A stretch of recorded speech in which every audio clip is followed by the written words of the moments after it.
Tweet చేశారు. పార్టీని వదిలి వెళ్ళిపోతున్న వాళ్ళపై కేటీఆర్ ఫైర్ అయ్యారు. పార్టీకి కేసీఆర్ ఒక్కడు చాలంటున్నారు కేటీఆర్. శూన్యం నుండి సునామీ సృష్టించిన వ్యక్తి కేసీఆర్ అంటున్నారు. ఒక్కడుగా బయలుదేరి లక్షల మంది సైన్యాన్ని తయారు చేసి ఎన్నో అవమానాలు, ద్రోహాలు, కుట్రలు, కుతంత్రాలు అన్నింటినీ ఛేదించిన ధీరుడు కేసీఆర్ అంటూ కేటీఆర్ ట్వీట్ చేశారు. ధీరుడిని కొన్ని కప్పదాట్లు, ద్రోహపు ఎత్తుగడలతో దెబ్బతీయాలనుకునే రాజకీయ బేహార్లకు తెలంగాణ ప్రజలే జవాబు చెప్తారంటున్నారు కేటీఆర్. కేసీఆర్ బీఆర్ఎస్ను ప్రజలే గుండెల్లో పెట్టుకొని కాపాడుకుంటారంటున్నారు. నిఖార్సైన కొత్త తరం నాయకత్వాన్ని తయారు చేస్తామంటున్నారు కేటీఆర్. పోరాట పంథాలో కదం తొక్కుతామంటున్నారు కేటీఆర్. మొత్తం మీద ఎమోషనల్ ట్వీట్ చేశారు. పార్టీని వదిలి వెళ్ళిన ద్రోహులకు తెలంగాణ ప్రజలే బుద్ధి చెబుతారంటూ ఈ ట్వీట్ సారాంశం. మొత్తం మీద కేసీఆర్ ఒక్కడిగా బయలుదేరాడు. పార్టీకి కేసీఆర్ ఒక్కడు మాత్రమే చాలు అంటున్నారు కేటీఆర్. శూన్యం నుండి సునామీ సృష్టించిన వ్యక్తి కేసీఆర్ అంటున్నారు. ఒక్కడిగా బయలుదేరి లక్షల మంది సైన్యాన్ని తయారు చేసి ఎన్నో అవమానాలు, ద్రోహాలు, కుట్రలు, కుతంత్రాలు అన్నిటినీ ఛేదించిన ధీరుడు కేసీఆర్ అంటూ కేటీఆర్ ట్వీట్ చేశారు. ప్రస్తుతం మనం ఆ ట్వీట్ చూస్తున్నాం. ధీరుడిని కొన్ని కప్పదాట్లు, ద్రోహపు ఎత్తుగడలతో దెబ్బతీయాలనుకునే రాజకీయ బేహారులకు తెలంగాణ ప్రజలే జవాబు చెప్తారు. కేసీఆర్ బీఆర్ఎస్ను ప్రజలే గుండెల్లో పెట్టుకొని కాపాడుకుంటారు. నిఖార్సైన కొత్త తరం నాయకత్వం తయారు చేస్తాం, పోరాట పంథాలో కదం తొక్కుతాం. ఇది కేటీఆర్ ట్వీట్ సారాంశం. మొత్తం మీద పార్టీని వదిలి వెళ్ళినా నష్టం లేదు, కొత్త నాయకత్వాన్ని తయారు చేస్తాం, నిఖార్సైన కొత్త తరాన్ని, కొత్త రక్తంని పార్టీలో నింపుతామంటూ కేటీఆర్ ఎమోషనల్ ట్వీట్ చేశారు. తెలంగాణ ప్రజలే ఆ ద్రోహులకు బుద్ధి చెప్తారంటూ కేటీఆర్ ట్వీట్ సారాంశం. ఎస్, మధు జైన్ అవుతున్నారు లైవ్లో. మధు, ముఖ్యంగా బీఆర్ఎస్ పార్టీ వరుస షాకులు తగులుతున్నాయి, దెబ్బల మీద దెబ్బలు. అసలు వరుసగా సిట్టింగ్ ఎంపీలు, ఎమ్మెల్యేలు, అలాగే పార్టీ సీనియర్ నేతలు, పార్టీలో అన్ని రకాల పదవులు అనుభవించినటువంటి నేతలంతా కూడా ఇప్పుడు పార్టీలు మారుతుండడంతో ఒక్కసారిగా బీఆర్ఎస్ పార్టీ ముఖ చిత్రమే మారిపోతుంది.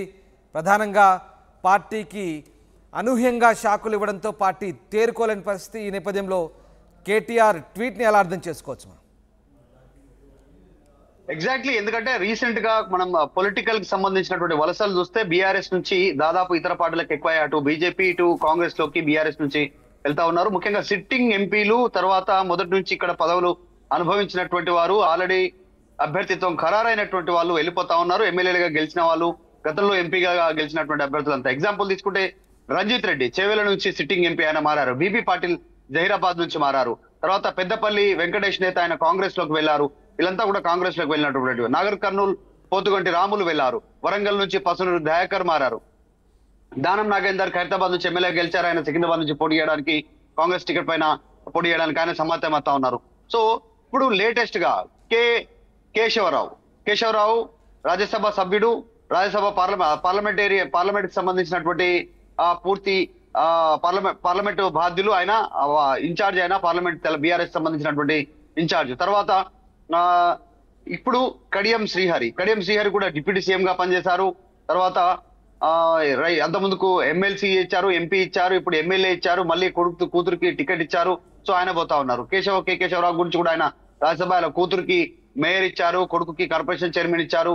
సో కుటుంబం అంతా పదవులు అనుభవించేసి ఈ రోజు అధికారం లేకపోవడంతో బీఆర్ఎస్ ను వీడి వెళ్ళిపోతా ఉన్నటువంటి సిచ్యువేషన్ కనిపిస్తా ఉంది. మనం ఒక్కసారి చూస్తే వీటన్నిటిని చూసి కేటీఆర్ కాస్త ఆవేదనతో కాస్త ఎమోషనల్ ట్వీట్ చేశారు. ఆ ట్వీట్ లో స్పష్టంగా చెప్పే ప్రయత్నం చేశారు. ఇందాక చెప్పినట్టు ఆయన క్షేత్రస్థాయిలో యువ రక్తంతో మళ్ళీ పార్టీ పునర్నిర్మాణం చేయబోతా ఉన్నాము. ఇప్పుడు పోయేటువంటి వారంతా వల్ల పెద్దగా నష్టమేమి లేదు. వీళ్ళంతా కూడా పదవుల కోసమో తర్వాత ఇతరత్ర అధికారం కోసమో ప్రాకులాడే వాళ్ళు, వీళ్ళంతా వెళ్ళిపోవడం వల్ల పెద్ద నష్టం లేదు. తెలంగాణ ఉద్యమం 14 ఏళ్లు ఉద్యమ పార్టీగా నడిపి తెలంగాణ రాష్ట్రాన్ని సాధించి 10 సంవత్సరాలు తెలంగాణ ప్రజల కోసం చేసిన సంక్షేమ పథకాలు మళ్ళీ గుర్తిస్తాయి అంటూ కేటీఆర్ ట్వీట్ చేశారు.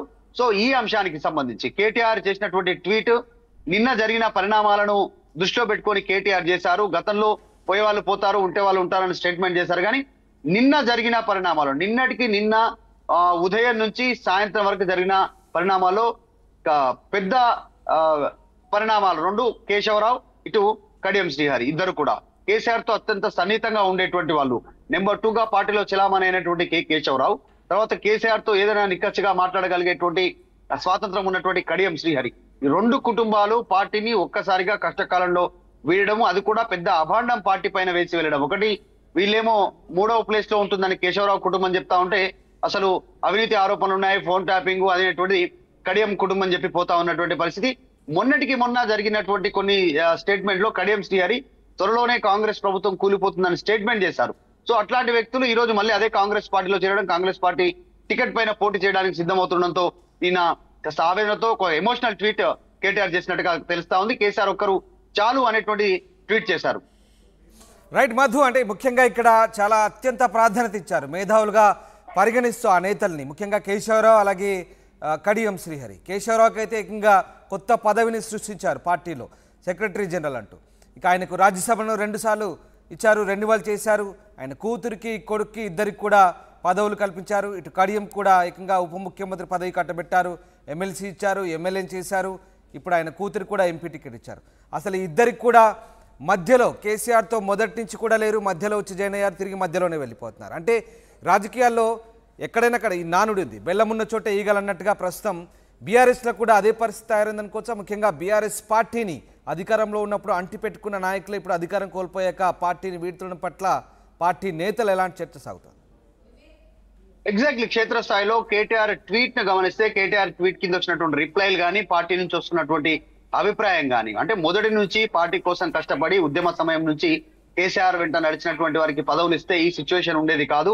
బయట నుంచి వచ్చినటువంటి నేతలకు ప్రోత్సహించారు, పదవులు ఇచ్చారు, అవకాశాలు ఇచ్చారు, గౌరవం ఇచ్చారు, వాళ్ళ కుటుంబాన్ని అంతా కూడా ప్రయారిటీ ఇచ్చారు. సో ఈ రోజు అదే కుటుంబం మళ్ళీ అధికారం కోసం ఇతర పార్టీల వైపు వెళ్లిపోతా ఉన్నటువంటి పరిస్థితి. ఇప్పుడు కేశవరావుకి సంబంధించి చూస్తే మియాపూర్ భూ కుంభకోణంలో కేకేకి సంబంధించినటువంటి కుటుంబం పైన తీవ్ర ఆరోపణలు వచ్చాయి. ఆ సమయంలో కేసీఆర్ కాపాడే ప్రయత్నం చేశారు వాళ్ళని. తర్వాత రీసెంట్ గా మేయర్ అయిన తర్వాత గద్వాల లక్ష్మి ఒక ఇంటి జాగాకి సంబంధించినటువంటి విషయంలో వీరిపైన ఇతరులను బెదిరించారనేటువంటి ఆరోపణలు వచ్చాయి. ఆ సమయంలో కూడా చర్యలు తీసుకోలేదు గత ప్రభుత్వం. ఇన్ని ఆరోపణలు వచ్చినప్పటికీ ఒక్కొక్క కుటుంబంలో వారిని కాపాడే ప్రయత్నం చేశారు. కానీ ఈ రోజు బీఆర్ఎస్ కష్టకాలంలో ఉన్నటువంటి సిచ్యువేషన్ లో కేవలం 100 రోజుల్లోనే వీరు పార్టీ విడుతుండడం, డైరెక్ట్ గా కేసీఆర్ కి చెప్పి వేయడం, పార్టీ 3వ స్థానంలోకి పడిపోయిందని చెప్పి వెళ్ళిపోవడం పైన ఆవేదనతోనే ఆయన ట్వీట్ చేసినట్టుగా తెలుస్తా ఉంది కేటీఆర్. దాంతో పాటు కడియం శ్రీహరి కుటుంబం కోసం, కేవలం కడియం శ్రీహరి కోసం ఆరూరి రమేష్, సిట్టింగ్ ఎంపీ పసునూరి దయాకర్, తర్వాత రాజయ్య, మాజీ డిప్యూటీ సీఎం రాజయ్యను ఆయనకు ఎమ్మెల్యే టికెట్ కూడా ఇవ్వకుండా పక్కన పెట్టి, ముగ్గురిని వీడుకొని ముగ్గురిని వదిలేసి వాళ్ళందరినీ పక్కన పెట్టి కడియం శ్రీహరికి ప్రయారిటీ ఇస్తే, కడియం శ్రీహరికి ఇందాక చెప్పినట్టు గతంలో MP, MLC, deputy CM, MLA, ఇప్పుడు ఆయన కూతురికి మళ్ళీ ఎంపీ టికెట్, ఇంత చేసినా ముగ్గురిని పక్కన పెట్టుకున్నా మొత్తం జిల్లాలో ఆయన చెప్పిందే వేదం అనేటువంటి లాగా ఆయనకు ప్రయారిటీ ఇచ్చిన కడియం శ్రీహరి పార్టీని వదిలి వెళ్ళిపోవడం అనేటువంటిది అలా లేఖ రాయడం వెనుక ప్రస్తుతం ఆవేదన చెంది కేటీఆర్ ట్వీట్ చేశారు. ప్రజలు గమనిస్తున్నారు. సో ఎవరు ఏంటో త్వరలో తెలుస్తుంది. ఖచ్చితంగా ప్రజలు మా వెంట ఉంటారు, మళ్ళీ పాత రోజులు వస్తాయి మాకు అనేటువంటి ఒక నమ్మకాన్ని వ్యక్తం చేస్తూ ట్వీట్ చేశారు కేటీఆర్.